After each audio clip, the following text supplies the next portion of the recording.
Olá, é uma alegria poder estar falando com você. Aqui é pastor Pio Carvalho, eu sou pastor sênior da Comunhão Cristã Aba em Curitiba. Nós estamos disponibilizando esse material para você e vai fortalecer você, edificar, vai preparar você para viver uma vida cristã abundante, uma vida cristã vitoriosa. Você vai ter um louvor e logo a seguir uma mensagem, a mensagem que nós gravamos nos nossos cultos aqui todos os domingos. Nós temos aqui culto pela manhã às 9h30 e também às 18 horas. Abra o seu coração, receba a palavra, seja fortalecido, continue abençoado em o nome de Cristo Jesus. Amém.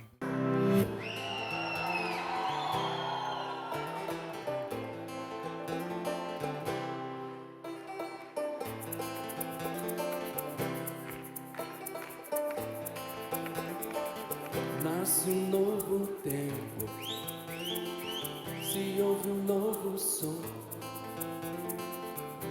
de avivamento, arrependimento e salvação.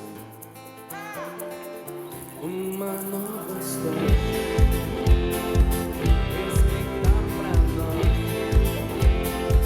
tudo se transforma, tudo sai e cada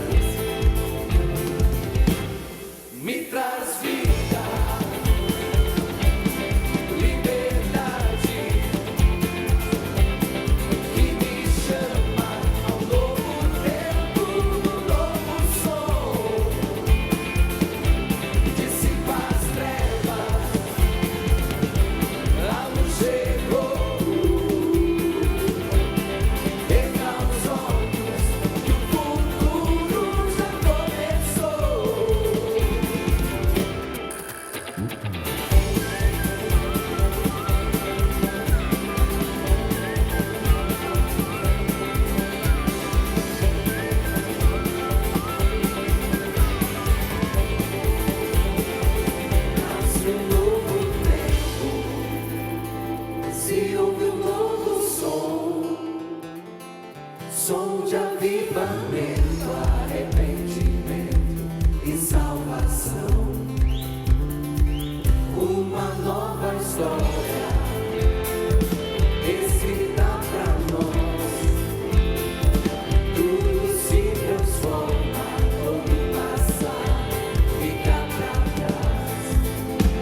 coisas. Vamos pensar então um pouquinho, gostaria de compartilhar com os irmãos uma mensagem.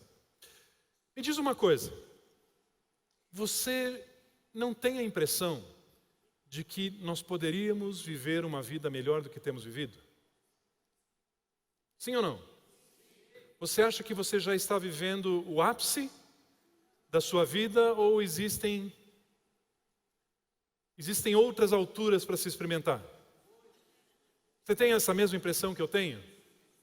Existe uma vida ainda mais sublime, existe uma vida ainda melhor, existe algo a mais para se viver.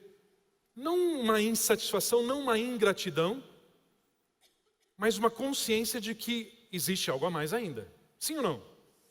Sim. O que eu quero conversar hoje com os irmãos é o que tem nos limitado de viver maiores níveis. E entendendo o que tem nos limitado de viver níveis maiores de vida, plenitudes maiores de vida, podemos ter posturas corretas e viver novas alturas. Viver uma nova vida, viver uma maior plenitude.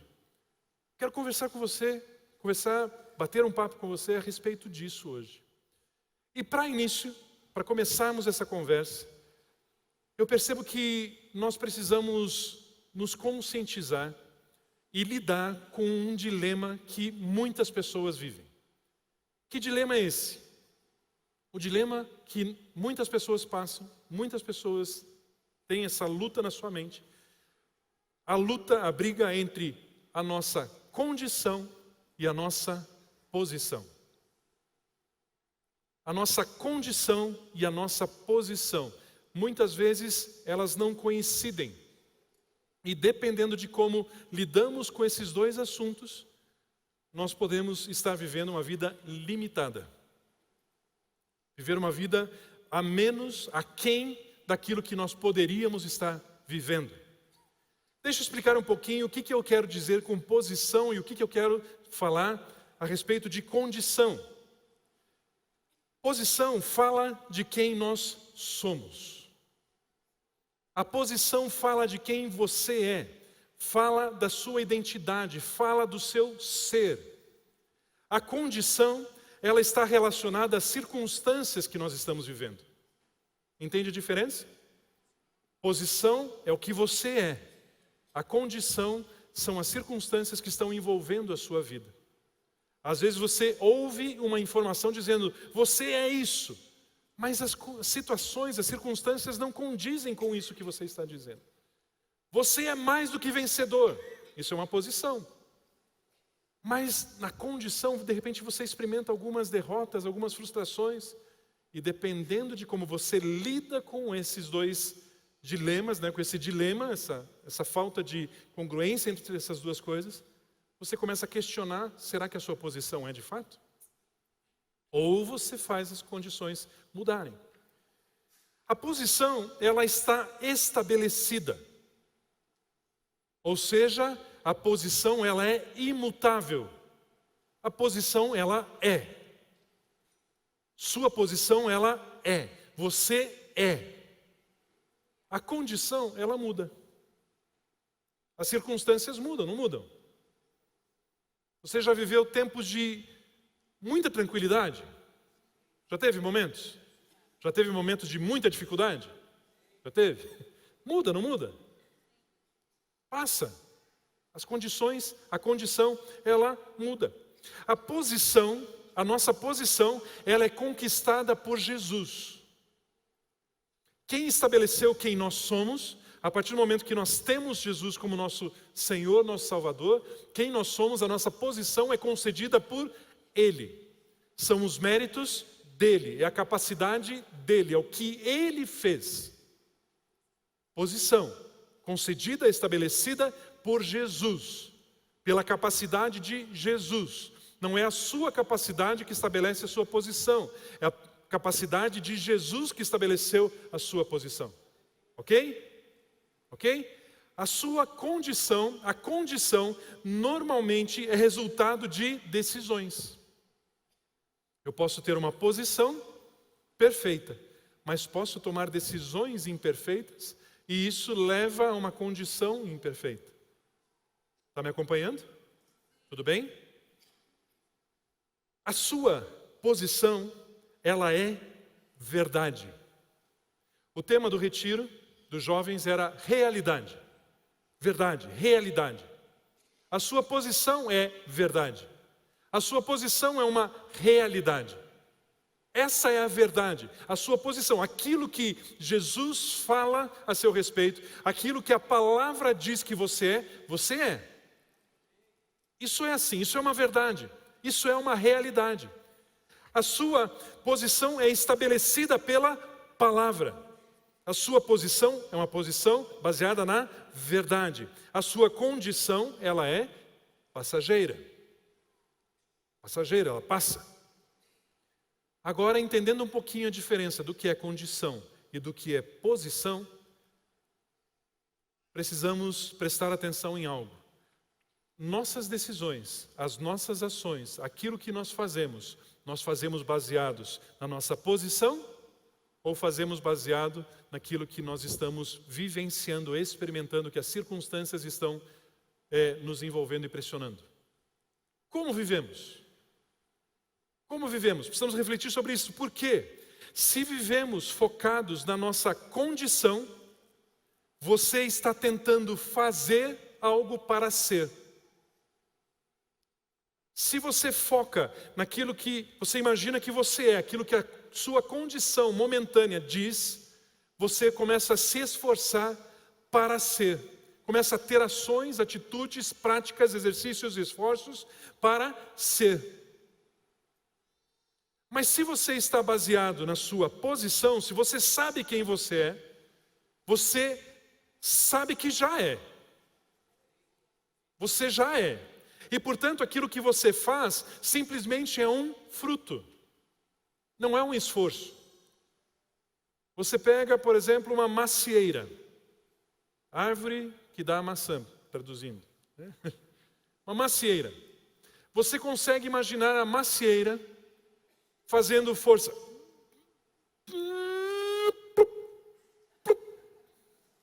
Você imagina a macieira fazendo força para dar maçã? Ou a maçã é fruto natural que a macieira produz? Se eu sei quem eu sou, se você sabe quem você é, se você sabe qual é a sua posição, as suas ações não são esforços para tentar ser.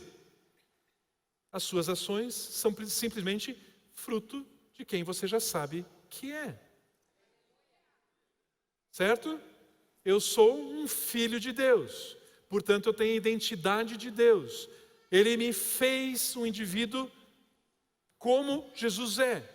Portanto, uma das consequências naturais é amar.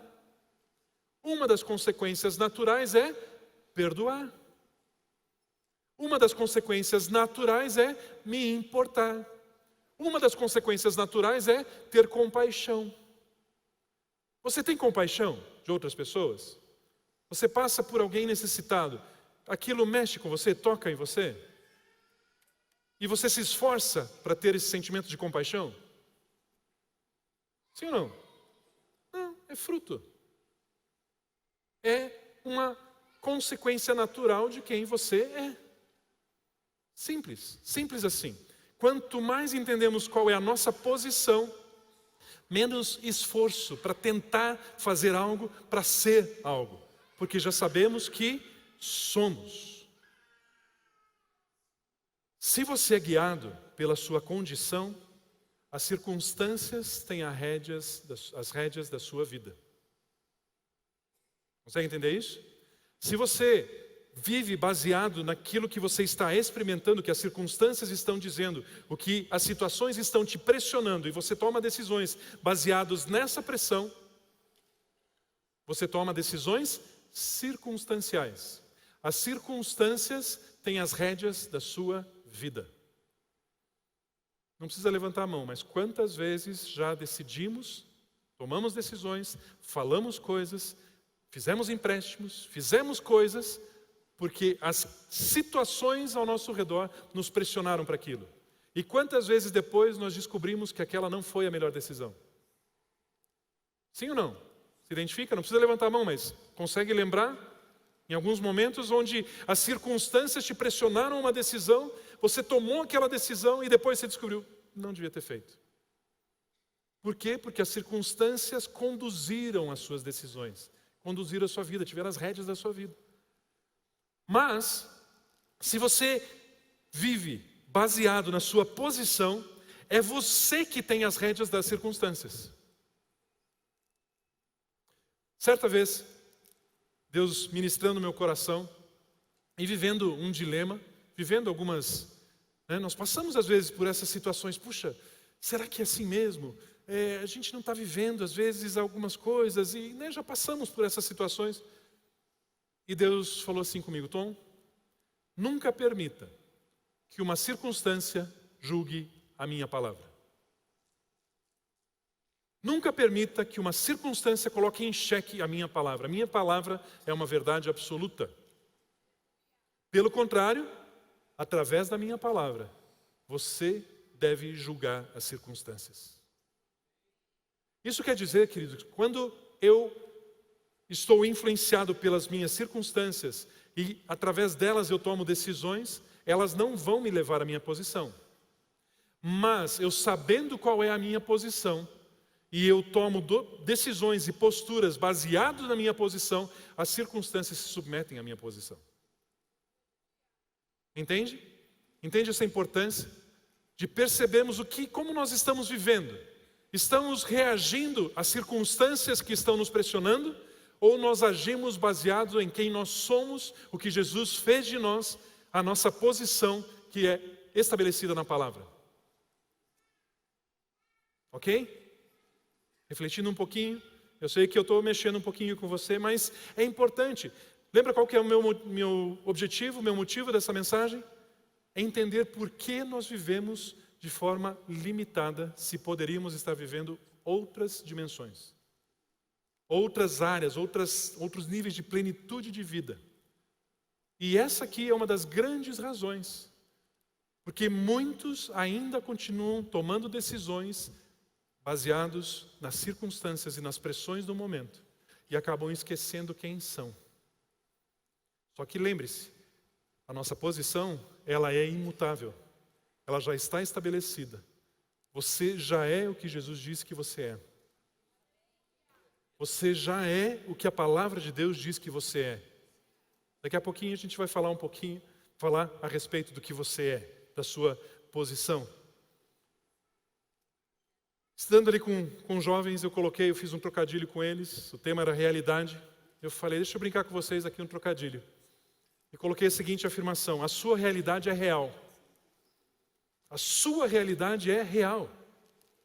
Eu perguntei, vocês entenderam o que eu quis dizer? E eles olharam para mim meio assim, bom, me parece que você está trabalhando com a redundância. Pleonasmo vicioso. A realidade é real, a verdade é verdadeira. É isso que você está dizendo? Não, não é isso que eu estou falando. Deixa eu colocar outras palavras para vocês entenderem. Linhagem real. Esta é a sua realidade. Linhagem real. Esta é a sua realidade.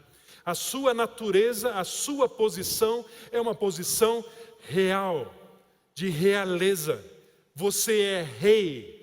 Você foi colocado como rei. Você foi estabelecido como rei. Lembra que nós falamos que a nossa posição é estabelecida por Jesus?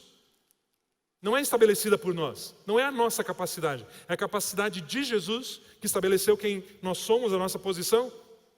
A palavra de Deus concorda com isso? Vamos ler Apocalipse 5:10.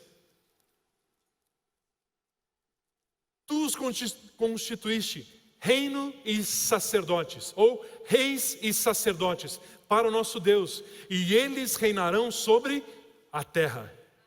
Esta é a sua posição. Você é rei, você foi constituído rei e sacerdote.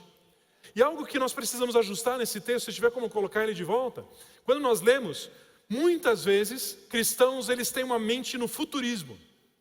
Ficam sempre pensando, um dia eu farei, um dia eu viverei, um dia eu reinarei. E aí nós lemos esse texto, e reinarão sobre a terra.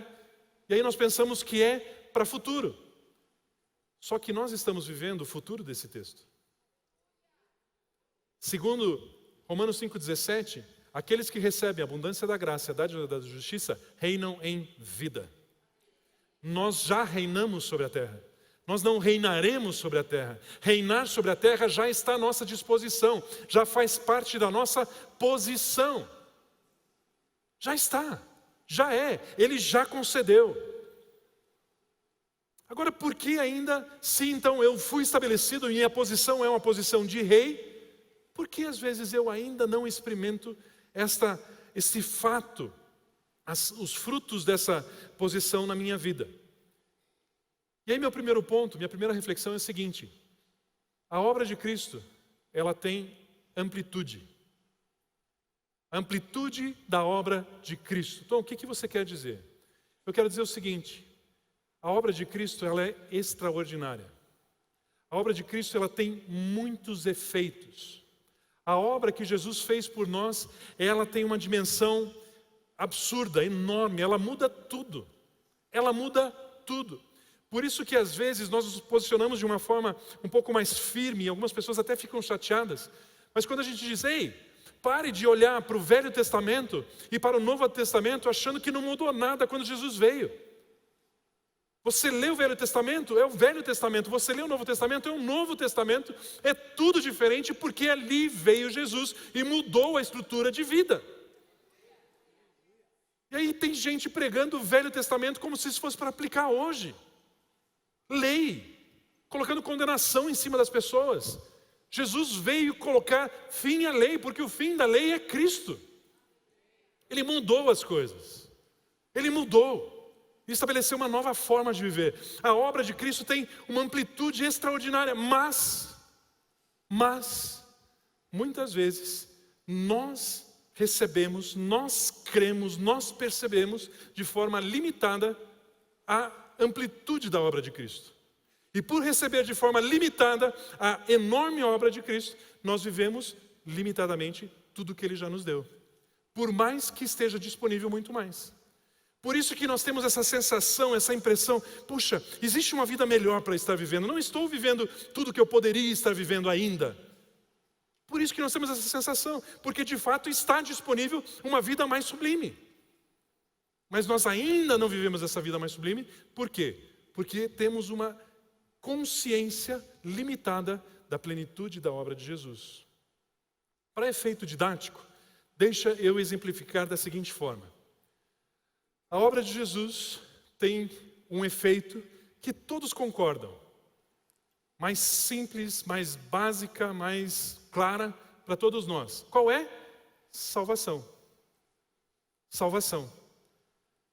A obra de Cristo, Jesus foi naquela cruz, perdoou os meus pecados e Ele colocou à minha disposição a salvação. Eu recebo a Jesus, eu recebo a salvação. Estamos de acordo? Ok? Mas a obra de Cristo, ela não se limita a isso. Muito mais, mas eu vou usar mais um exemplo. Sabe o que a obra de Jesus também nos faz? Ela nos estabelece, como acabamos de ler, como reis. Eu posso reconhecer e perceber que a obra de Cristo ela me salva, ou eu posso também entender que além dela me salvar, ela me faz um rei. Está entendendo o que eu quero dizer? Olha só esse texto.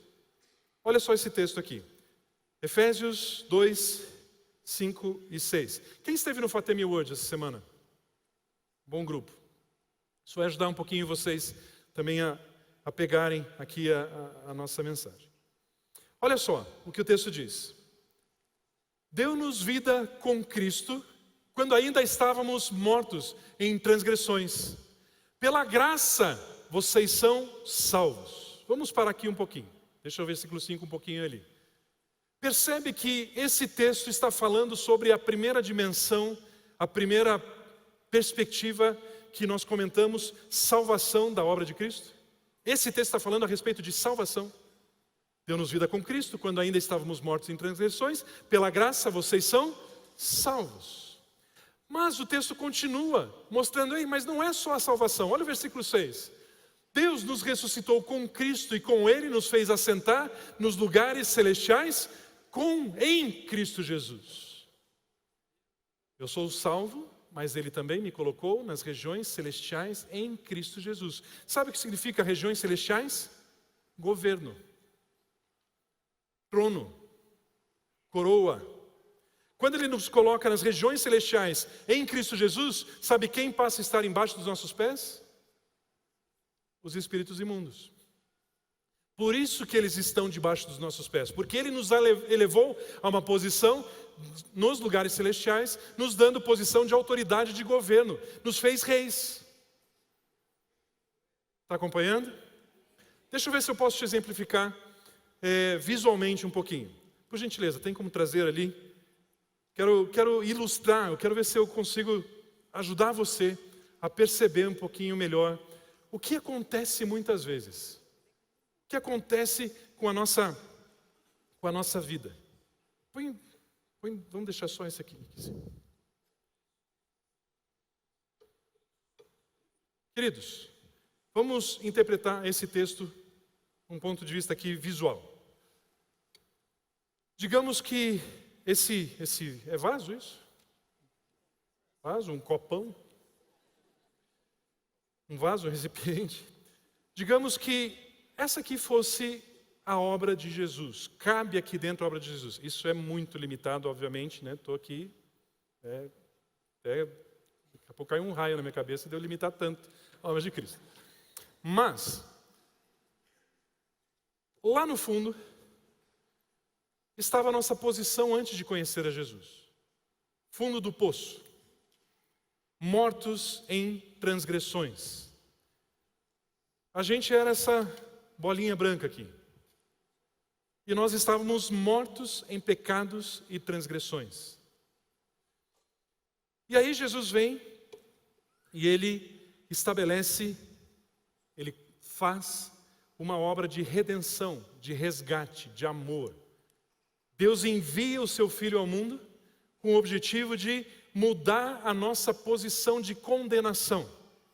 Estávamos condenados, estávamos mortos em transgressões. E a obra de amor começa a ser derramada nas nossas vidas. E nós vamos saindo da posição de condenação e nós entendemos agora e recebemos que somos salvos. Somos salvos. Isso nos alegra, isso nos, puxa, eu não sou mais condenado, não tem mais condenação para aqueles que estão em Cristo Jesus. Aleluia, glória a Deus. Mas nós acabamos de ler um texto que mostra que a obra dele não se limitou à salvação.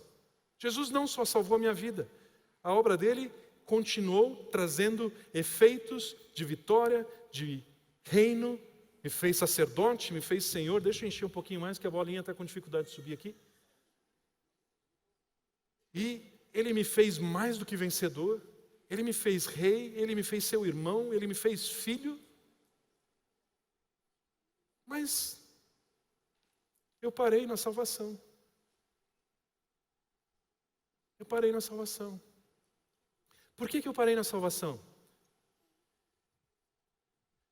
Porque eu creio de forma limitada na amplitude da obra de Jesus. Eu ainda não creio na minha posição firmemente. O que eu creio sobre a minha posição? Que eu sou salvo. Mas eu ainda não creio que Ele me fez rei. Por isso, eu não mudo a condição para estar numa posição de rei. Eu continuo vivendo de forma limitada como apenas salvo. Não que salvo seja pouca coisa. É maravilhoso. Só que da perspectiva daquilo que Jesus tem para a sua vida, é muito limitado. Salvação, queridos, não é o fim. Salvação é o começo. Salvação é o início da plenitude. Salvação é o início da vida abundante. Mas, como eu estou fixado na condição, na minha percepção, eu tenho limitação. Eu estou exatamente vivendo aquilo que nós falamos agora há pouco. Seja salvação, eu posso colocar outros itens aqui dentro. Cura, libertação, provisão, saúde. Posso colocar outros itens que fazem parte da obra de Cristo. Mas eu estou limitado. Por quê? Porque eu criei, eu aceitei, eu recebi até um determinado ponto. E aí eu tenho a impressão, puxa, existe uma vida melhor para estar sendo vivida. Por que eu não estou vivendo ainda? Porque existe algo me prendendo. O que está me prendendo? Sabe o que é? Não é um fio de nylon, como nós temos ali. O que está me prendendo são os meus pensamentos. Não é que Jesus deixou de fazer algo. Ele já fez tudo. Estou molhando minha mão aqui. Ele já fez tudo. Só que eu não experimento tudo, porque eu ainda não recebi tudo. Eu não recebi tudo, porque eu ainda não criei em tudo. E aí eu ainda vivo de forma limitada, com a impressão, puxa, existe uma vida melhor para estar sendo vivida. E existe mesmo. Está disponível. Está disponível. Vamos fazer um ato profético? Diga assim comigo: Jesus, eu sei e eu recebo o seu amor pela minha vida. Eu sei que o seu amor se revelou naquela cruz. O Senhor pagou o meu preço. O Senhor estabeleceu perdão. O Senhor tirou condenação. O Senhor me salvou. Eu sou grato. Eu recebo a salvação. Mas Jesus, eu sei que além de me salvar, o Senhor me curou. O Senhor me libertou. O Senhor me fez mais do que vencedor. O Senhor me transformou no seu irmão. O Senhor fez de mim filho de Deus. O Senhor me transformou em herdeiro. O Senhor me fez rei. Assim como eu aceito a salvação, assim como eu recebo a salvação, eu aceito ser rei. Eu recebo a minha posição, aquela posição que o Senhor me deu. Amém. Amém.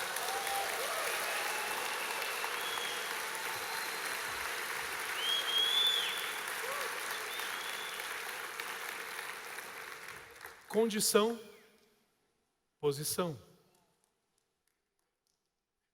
Muitas vezes estamos vivendo numa condição limitada, porque ela nos influencia e nós tomamos decisões baseados nela. E esquecemos que a nossa posição já nos permite viver um outro patamar de vida. Já está disponível. Queridos, da mesma forma que esse jarro está cheio de água, esse também está cheio de água. A obra de Cristo está manifesta aqui através dessa água, está manifesta aqui com água. A diferença de viver aqui ou viver aqui é ser baseado na situação, na circunstância, na condição, ou receber a posição que Cristo nos deu. Vamos avançar um pouquinho? Vamos avançar um pouco usando esse pensamento. Existem motivações diferentes que nos aproximam de Deus. Quando nós olhamos um pouquinho na história, o pastor Pio comentou isso durante a semana no Fatemi Word, nós vemos que existiam dois perfis, dois tipos de multidão que seguiam a Jesus. Quando você lê o Evangelho, você vai encontrar em vários momentos Jesus acompanhado de grandes multidões, muitas pessoas. Mas você consegue separar dois perfis distintos dessas multidões que seguiam a Jesus. Uma multidão, ela seguia Jesus interessada no que ela receberia naquele relacionamento. Eram pessoas que buscavam por socorro, buscavam por milagre. Queriam se aproximar de Jesus, às vezes até para simplesmente ver algo acontecer, ou para receber um milagre na sua vida. E elas se aproximavam como pedintes, como mendigos, queriam receber algo dele. Ele ama tanto, Jesus ama tanto, que ele não desprezou essas pessoas. Ele as curou, na verdade. Ele libertou. Ele fez milagre nas suas vidas. De tanto que ele ama. Por mais que as motivações delas fossem motivações egoístas para elas. Mas Jesus disse, tudo bem. Vamos começar um relacionamento assim. Muitos de nós, queridos, nos aproximamos de Jesus também porque enxergamos nele uma solução. E ele é tão amoroso e ele é tão bom que ele diz: tudo bem, eu vou resolver a sua vida. Eu vou mudar sim a sua situação, eu vou mudar sim a sua condição. Mas o que nós precisamos entender é que essa chavinha precisa mudar uma hora. E já chegou a hora, queridos, onde nós não vivemos mais, não nos aproximamos mais de Cristo, porque Ele vai nos dar algo. Nós sabemos que Ele já deu tudo. Existia uma outra multidão que se aproximava de Jesus porque ela se deleitava naquilo que Jesus falava. Ela buscava a palavra. Ela ouvia a palavra, se deleitava na palavra. E você encontra alguns relatos onde multidões se reuniam em torno de Jesus para ouvir o que Ele dizia. Lembra dessa expressão? Em alguns momentos nós percebemos uma multidão que se aproximava porque queria a palavra. Pessoas que têm foco na palavra são pessoas que estão destinadas a reinar. Por quê? Como é que se reina? Não é por meio da palavra? O rei, ele reina como? Não é por meio de um decreto, não é por meio de uma ordem, não é por meio de uma palavra, não é por meio de uma declaração. É assim que o rei reina, através da palavra. Então nós encontramos pessoas que iam atrás de Jesus para receber, egoístas. E tinham pessoas que iam atrás de Jesus para receber a palavra para reinar. Reinar. Agora, avançando mais um pouquinho, entenda o seguinte: a sua realidade é real. Entendeu o que eu quis dizer agora? Então, você como rei, você também pode, não deve, mas pode ter dois tipos de atitude. Duas atitudes. Dois perfis que reis não devem, mas podem apresentar. Existem os reis que são reis para benefício próprio. Existem reis que entendem, que percebem, que compreendem que são reis, mas quando compreendem que são reis, eles querem ver quais são os seus benefícios em ser rei. O que eles vão ganhar com isso? Lembra da multidão que seguia Jesus para receber algo? Deixou de ser uma multidão, passou a ser rei, mas continua querendo receber algo. São reis egoístas. Reis que reinam em benefício próprio. Existem também os reis que reinam com amor. O rei que reina com amor, o rei de amor, ele é um rei que ele busca o benefício dos outros.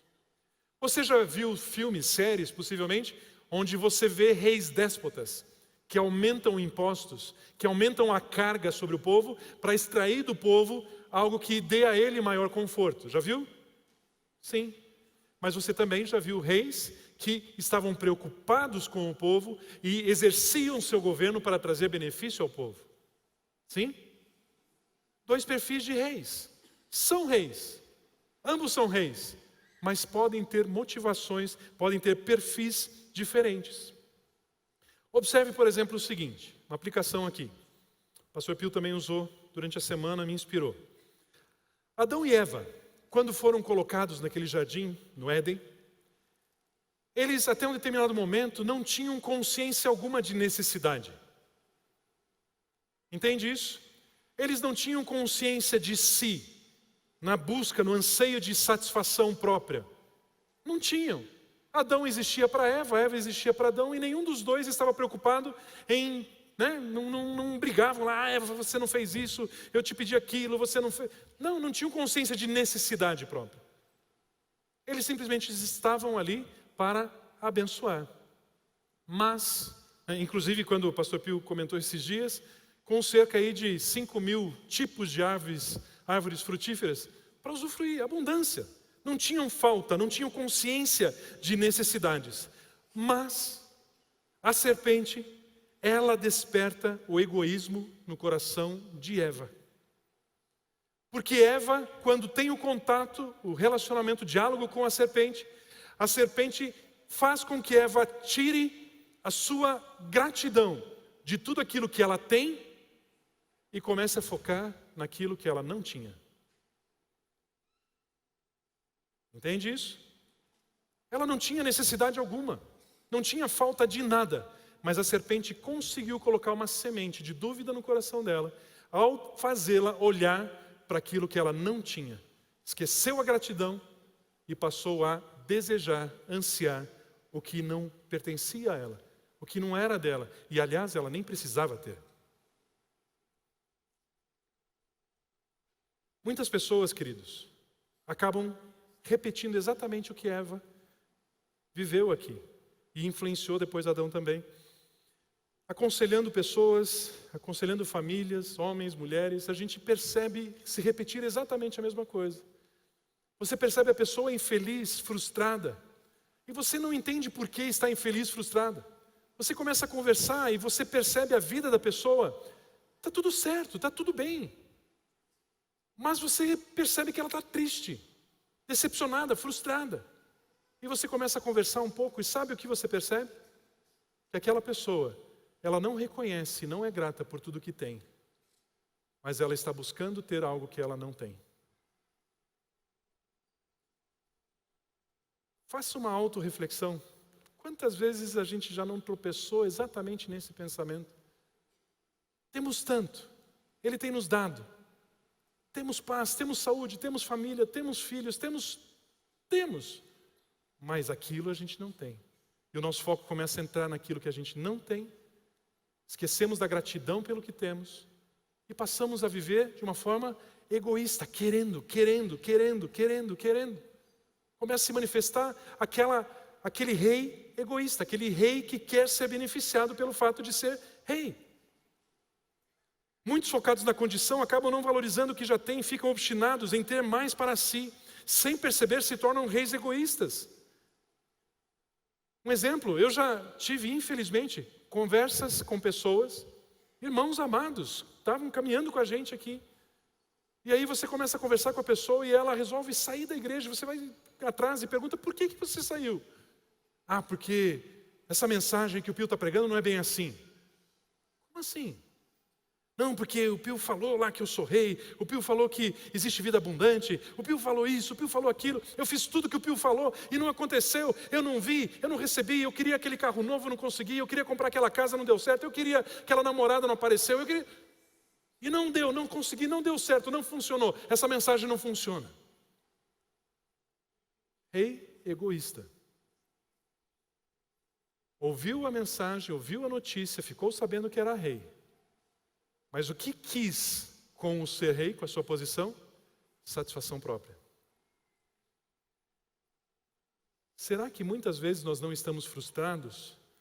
Porque nós estamos pensando, poxa, eu sou isso, mas por que eu não tenho? O que eu estou buscando com a minha posição de rei? Ter? Ou abençoar? Eu sou um rei egoísta que quero para mim? Ou eu entendo que eu sou um rei que ama e eu quero abençoar os outros? Queridos, a Bíblia nos ensina, nos instrui qual é a nossa postura adequada, qual é a postura correta. Mateus 6:33 nos diz assim: busquem, pois, em primeiro lugar o reino de Deus e a sua justiça, e todas essas coisas serão acrescentadas. Mas quando eu sou um rei egoísta, eu estou buscando todas essas coisas serem acrescentadas. Quem sabe depois eu busco o reino? Não é verdade? Né? Mas a Bíblia está dizendo, ei, você foi ungido rei, você foi ungida rainha.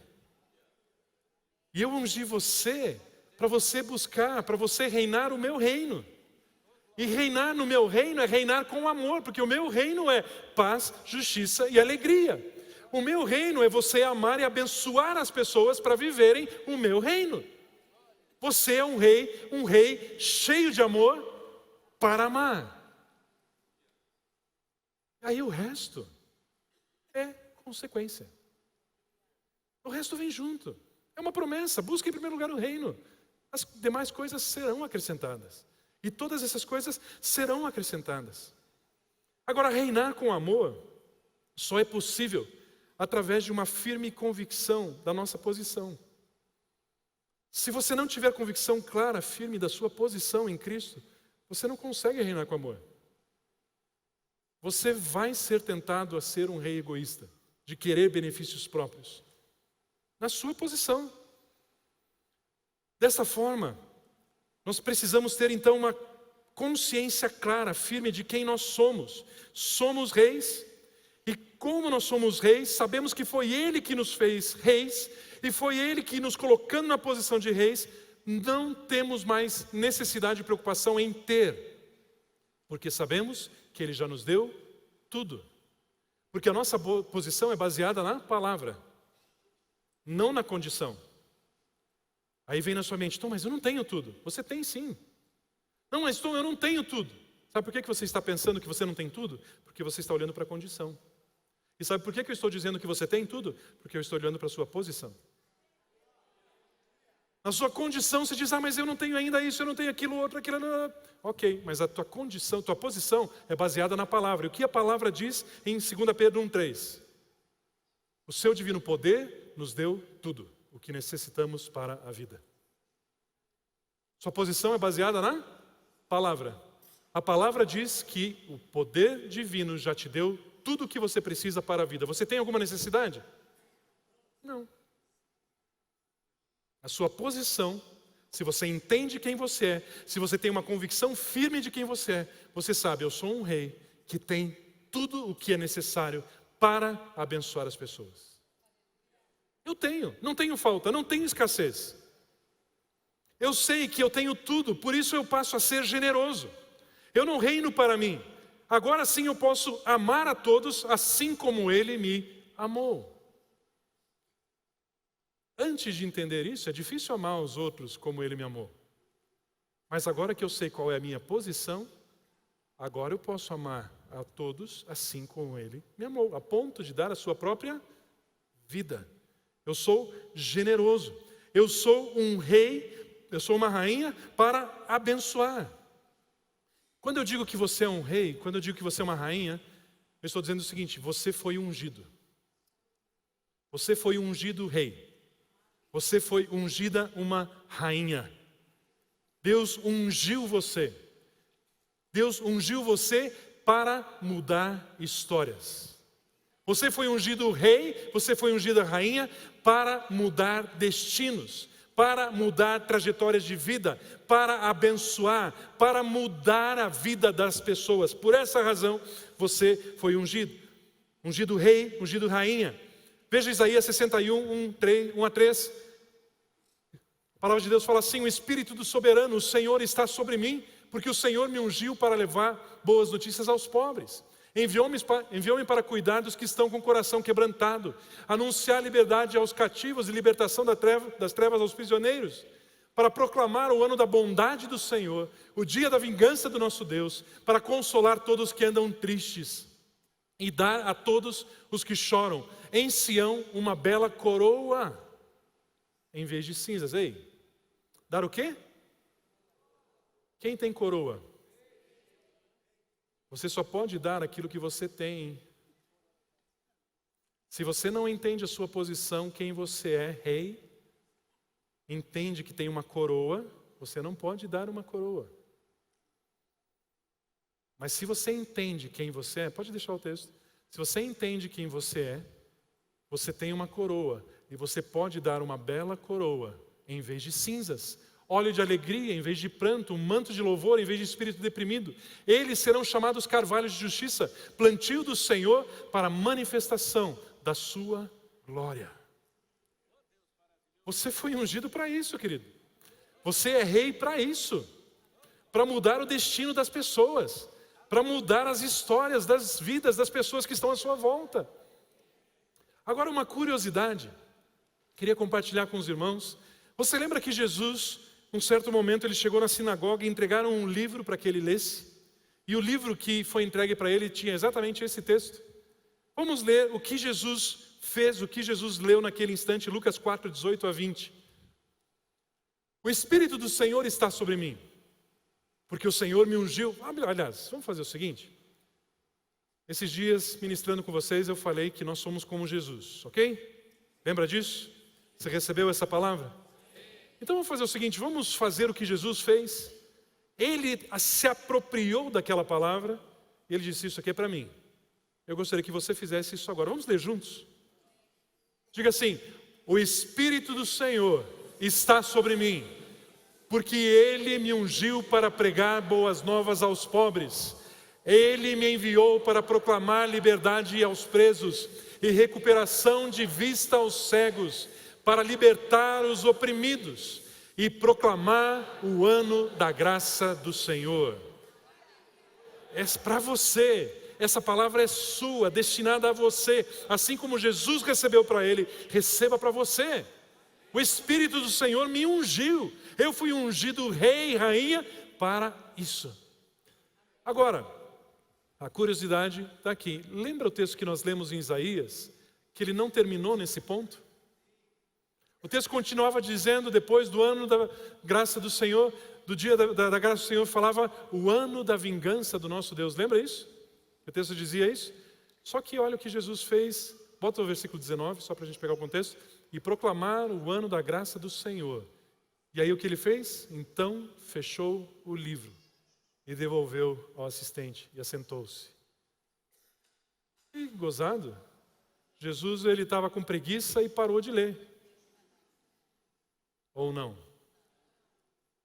Jesus estabeleceu naquele momento que nós estamos vivendo a dispensação da graça e não da vingança. Nós estamos vivendo o tempo da manifestação da bondade de Deus e não da condenação.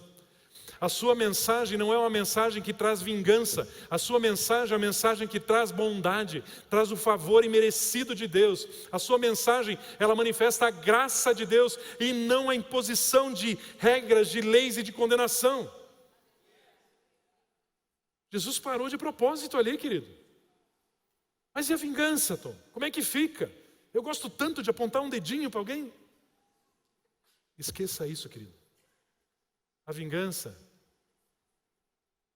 isso aí é para depois, para quem não quiser aceitar, para quem não quiser receber, e deixa isso com Deus. O fato é que esse não é o nosso papel. Nosso papel é manifestar, anunciar o ano da bondade, o ano da graça do Senhor. Quero concluir dizendo o seguinte: às vezes nós podemos imaginar que é necessário termos maturidade, precisarmos desenvolver. Às vezes você pensa o seguinte: eu ainda estou vivendo aqui porque eu ainda preciso crescer mais, eu preciso amadurecer mais, eu preciso treinar mais, eu preciso me esforçar mais, eu preciso aprender mais, para então poder viver isso. Eu olho para o pastor Pio, eu até vejo o pastor Pio vive essa realidade aqui. Mas é porque ele já viveu tanto mais, ele tem tanto mais experiência, tanto mais conhecimento, ele lê tanto a Bíblia, ele jejua tanto, ele faz tantas coisas, por isso que ele está vivendo aqui e eu estou vivendo aqui. Às vezes podemos ter essa impressão e ela é errada. Por quê? Porque a nossa posição, ela é uma realidade espiritual. Você não recebe isso, você não aprende isso na sua mente. Não é o seu esforço, não é o seu exercício que faz você sair daqui e vir para cá. Não é a sua capacidade aperfeiçoada que tira você dessa posição e coloca você nessa posição. É somente recebendo, crendo e recebendo, já está disponível para você sair dessa posição e ir para cá. Já é seu. Não é o seu esforço. Então, talvez você pense, mas Tom, eu não consigo reinar em amor. Tom, sendo bem honesto com você, eu não sei amar desse jeito. Aliás, nós estávamos no Fatemi World aqui conversando com os irmãos e falando um pouquinho a respeito de como temos sido surpreendidos, aprendido mais a respeito do amor de Deus. Estávamos compartilhando, se a Bíblia diz que Deus é amor, Deus é ágape. Ágape é um amor perfeito, ágape é um amor divino. Ágape é um amor perfeito. Nós temos dificuldades muitas vezes de entender esse amor perfeito, porque o nosso amor não é perfeito. O amor de Deus, ele é incondicional, mas o nosso amor é condicional. Se alguém não faz algo que eu não gosto, eu já amo um pouco menos. Não é verdade? Né? O amor ágape, o amor perfeito, o amor de Deus, não busca seus próprios interesses. Mas o nosso amor busca. Se no dia do aniversário, do seu aniversário, não te deram, teu esposo, teu pai, tua mãe, tua esposa, não te deu aquele presente, você já fica frustrado. Por quê? Porque você ama, mas você busca algo em troca. Mas o amor de Deus não é assim. Por quê? Porque o texto de 1 Coríntios diz, o amor não busca seus próprios interesses. Se Deus é amor, então Deus não busca seus próprios interesses. Se Deus não busca seus próprios interesses, sabia que é impossível você decepcionar Deus? Por quê? Você só se decepciona de alguém que você espera algo. Você espera algo de alguém, essa pessoa não faz o que você espera, aí você se frustra. Agora pense, Deus, Ele deu Jesus, o mais precioso que Ele tinha, exclusivamente como expressão perfeita de amor, para abençoar a sua vida. Deus só tinha um foco quando enviou Jesus para morrer numa cruz: você viver melhor. Esse era o único foco dele. Deus, quando enviou Jesus, Ele não esperava absolutamente nada de volta de você. Se Ele esperasse, Ele estava buscando os seus próprios interesses. Mas Deus é amor, Ele não busca seus próprios interesses. Portanto, é impossível frustrarmos Deus. Eu comentei na terça-feira, meu tema na conversa era: a salvação é pela graça. Eu compartilhei com os irmãos que anos atrás eu tinha, de vez em quando, algumas dificuldades, algumas lutas internas, pensando, será que eu sou salvo? Porque eu pisei na bola, eu fiz isso, eu fiz aquilo outro, Deus deve estar chateado comigo, Deus deve estar frustrado comigo. Mas eu entendi que é impossível eu frustrar Deus. Ele me ama, Ele te ama de forma incondicional. Ele te ama de forma onde não aguarda nada de volta de você. E o amor dele nunca falha. Nunca falha. E aí você pensa, mas Tom, eu não sei amar desse jeito. Eu não sei, como é que eu vou ser um rei de amor, se para ser um rei de amor eu preciso ter convicção da minha posição e ter esse amor? Eu não sei amar desse jeito. Posso dizer algo a você, querido? Falando da sua posição, você sente hoje que você não tem esse amor. Mas eu vou te dizer que na sua posição você já tem esse amor. Tem, Tom? Tem?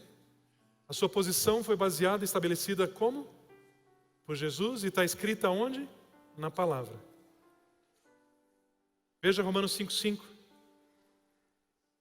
texto diz assim: a esperança não nos decepciona, porque Deus derramou o seu amor em nossos corações. Ele vai derramar? Ele está derramando? Ele já derramou o seu amor. Amor ágape, o amor perfeito, o amor divino, já foi derramado no seu coração. Já está em você. Já está em você. Já é seu. Quero, portanto, concluir te dando um conselho. Não tente mais no seu esforço. Apenas creia. Receba. Viva a sua posição. Pare de tentar sair daqui para ser aqui. Isso não vai dar certo. Corte. Desfaça-se dos seus pensamentos antigos. Receba os pensamentos que são do alto. Receba. Saia da sua condição atual. Assuma a posição que você tem em Cristo. As condições vão seguir, vão se submeter a essa verdade. Pare de tentar. Pare de se esforçar tanto. A palavra de Deus diz em João 7,38, quem crer em mim, como diz a Escritura, do seu interior fluirão rios de água viva. Creia. Creia. Diga a Jesus, eu recebo. Eu creio na sua obra. Jesus, eu creio, o Senhor me tirou do fundo do poço. O Senhor me colocou nas regiões celestiais. Eu não podia fazer isso, eu não conseguiria fazer isso jamais. Jesus, é um presente seu. Eu creio e eu recebo e eu vivo. Eu vivo. Eu sou um rei de amor. Eu sou uma rainha que ama. Eu tenho tudo. Posso olhar hoje e talvez não perceber. Mas pela fé, por crer na tua palavra, eu sei que tudo é meu. E a tua palavra diz que eu busco o teu reino, a tua justiça, as outras coisas são acrescentadas. Eu não me preocupo mais com essas coisas. Eu sou um rei que tem amor que foi derramado no meu coração. Viva quem você já é. Deus já derramou este amor no seu coração. Flua os rios de água viva que já jorram do seu interior.